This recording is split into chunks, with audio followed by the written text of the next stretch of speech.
Sahabat setia Gumori yang dikasihi Tuhan, Shalom. Hari ini adalah Selasa 17 Oktober 2023. Hari ini kita bersama-sama memperingati peringatan wajib Santo Ignatius dari Antioquia, uskup dan martir. Ignatius dari Antioquia dilahirkan sekitar tahun 35 Masehi. Menurut tradisi, Ignatius adalah uskup di Antioquia dan menjadi murid Rasul Yohanes penulis Injil. Ignatius dari Antioquia adalah seorang pujangga gereja dan bapak gereja awal. Ia diangkat menjadi uskup di Antioquia. Dalam surat-suratnya terlihat bagaimana ajaran-ajaran dari Santo Ignatius ini. Ia melihat bahwa mati sebagai martir adalah kebajikan Kristiani yang tertinggi. Demikianlah juga kehidupan selibat. Ia menyebut orang yang selibat itu sebagai mempelai dan permata Kristus. Wah, saya mempelai dan permatanya Kristus. Dalam suratnya kepada Santo Polikarpus, ia mengatakan, jikalau seseorang dapat tetap tinggal dalam kemurnian daging untuk memuliakan tubuh Kristus, biarlah ia tinggal demikian dan tanpa kesombongan. Indah sekali yang disampaikan dalam suratnya ini. Santo Ignatius dari Antioquia juga mengatakan bahwa Ekaristi adalah obat kekekalan dan obat penawar maut. Sakramen Ekaristi merupakan saluran untuk menerima anugerah ilahi. Dalam suratnya kepada jemaat di Roma, Ignatius menulis, "Aku ini gandum Tuhan, digiling lembut oleh gigi-gigi singa untuk dijadikan roti Kristus yang paling murni.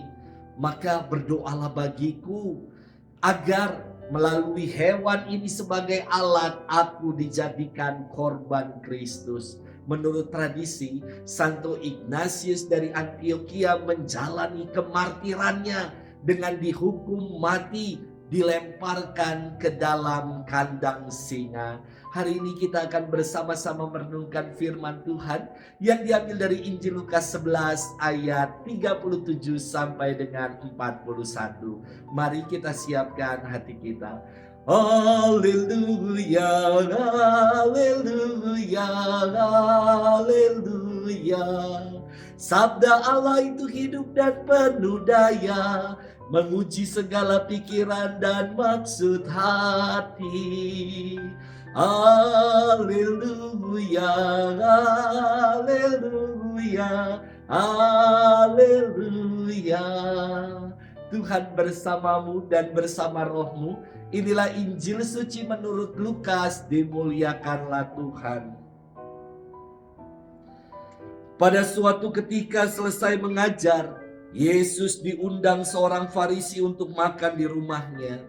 Maka masuklah Yesus ke rumah itu lalu duduk makan. Tetapi orang Farisi itu heran melihat Yesus tidak mencuci tangan sebelum makan. Lalu Tuhan berkata kepadanya, "Hai orang-orang Farisi, kalian membersihkan cawan dan pinggang bagian luar, tetapi bagian dalam dirimu dipenuhi dengan rampasan dan kejahatan. Hai orang-orang bodoh, bukanlah yang menjadikan bagian luar, dialah juga yang menjadikan bagian dalam. Maka berikanlah isinya sebagai sedekah, dan semuanya akan menjadi bersih bagimu." Demikianlah sabda Tuhan. Terpujilah Kristus. Sahabat setia Gumori yang dikasihi Tuhan, Shalom. Dunia sudah berubah dan tentunya gereja juga harus aktual dan up to date. Sebagai imam berarti juga menjadi guru atau pengajar, khususnya pengajar iman. Kalau saya mengajar katekumen dan saya hanya baca aja, gaya monolog, maka ekspresi para katekumen pasti akan bengong, ngantuk, dan menunjukkan rasa bosan. Syukurlah sekarang ada yang namanya PowerPoint, lalu memudahkan pengajaran, dibuat dengan metode yang kreatif, melibatkan para peserta, para pendengar juga dengan metode yang gasik, gampang dan asik. Bukan cepat-cepat, tetapi dibuat dengan supaya menyenangkan orang yang belajar iman kekatolikan, mudah untuk dicerna dan bisa diserap. Sahabat setia Gowori yang dikasih Tuhan, sebagai guru saya kira Yesus memiliki metode pengajaran yang kreatif dan istimewa. Hari ini Yesus melakukan sebuah tindakan simbolis sebagai bentuk pengajarannya yang kreatif, yakni ketika dirinya diundang makan di rumah seorang Farisi. Ia sengaja masuk ke rumah orang itu lalu duduk makan tanpa terlebih dahulu membasuh atau mencuci tangan, sehingga membuat orang-orang Farisi menjadi geram. Tetapi Yesus bersabda, "Hai kalian orang-orang Farisi, kalian membersihkan cawan dan pinggan bagian luarnya saja. Pinggan itu artinya adalah piring yang besar.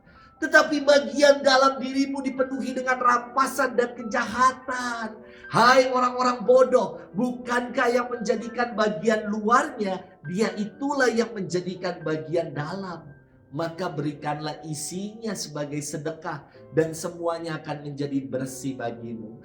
Tindakan Yesus ini sungguh sangat istimewa. Pengajarannya sangat kreatif, ingin mengajak orang-orang yang mendengarnya, yakni orang-orang Farisi, untuk menjadi pribadi-pribadi yang bersih luar dan di dalam. Tidak sibuk dengan ngurusin yang bagian-bagian luarannya saja, yang penampakan-penampakannya saja. Namun bagian dalam hati dipenuhi dengan kebencian, kemarahan, iri hati, dan dendam. Yesus ingin membongkar kedok-kedok orang-orang Farisi yang bersembunyi di balik nama agama, merasa diri paling agamis, tetapi dipenuhi dengan ketamakan, kerakusan, dan dosa. Sahabat setia Gowori yang dikasihi Tuhan, ketika kita membersihkan bagian dalam, akan terpancar citra dan gambar Allah dalam diri kita.